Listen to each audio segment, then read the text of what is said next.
It was November 4th, 2008, and Tommy was drowning. Not in water, but in life. He was 23, freshly out of university, with a degree that was supposed to open doors. But all it did was give him a front row seat to rejection. One after another. We regret to inform you became the soundtrack of his life. So he settled. A dead-end job, barely paying enough to survive, where his boss yelled at him daily.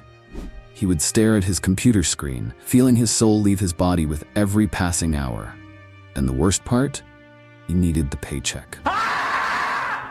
As if the job wasn't enough, his friends slowly disappeared. The ones who used to hit him up every weekend were now too busy, or so they said. He watched their social media posts, vacations, new jobs, engagements, all while sitting alone in his tiny apartment, wondering why no one checked in on him. And then, the final blow. Her name was Sarah. She wasn't just a girl, she was the one. Or at least that's what he thought. They talked every day, laughed for hours. She made life feel less empty, until one day, she just stopped replying.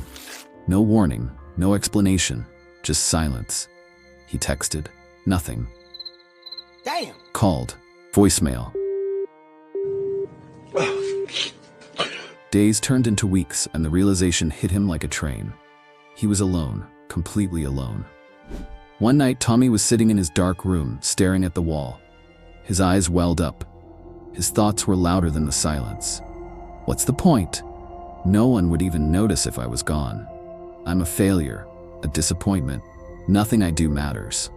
And here's the thing about depression. It doesn't yell. It whispers. And Tommy? He was listening. Every 40 seconds, someone in the world dies by suicide.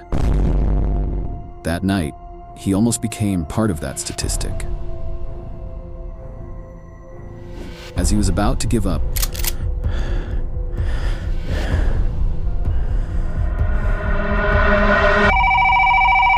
his phone rang. It was an old friend, out of nowhere. He hadn't talked to this guy in months. Hello. Yo man, I don't know why, but I felt like I should call you. How are you? Tommy broke down.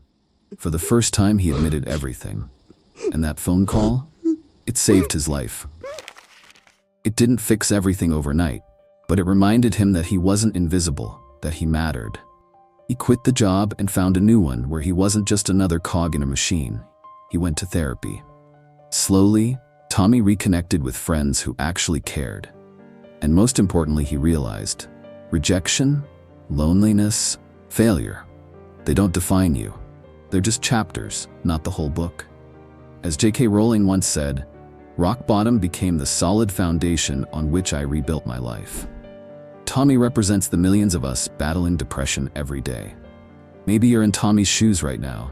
Maybe life feels like one long rejection letter. Maybe you feel stuck, forgotten, or just tired. But listen to me. This is not the end. You matter. You are not invisible. And one day, you'll look back and realize, damn, I made it through. So hold on, because the story isn't over yet. If you care too much about other people's opinions of you, this next video will help you live a carefree life.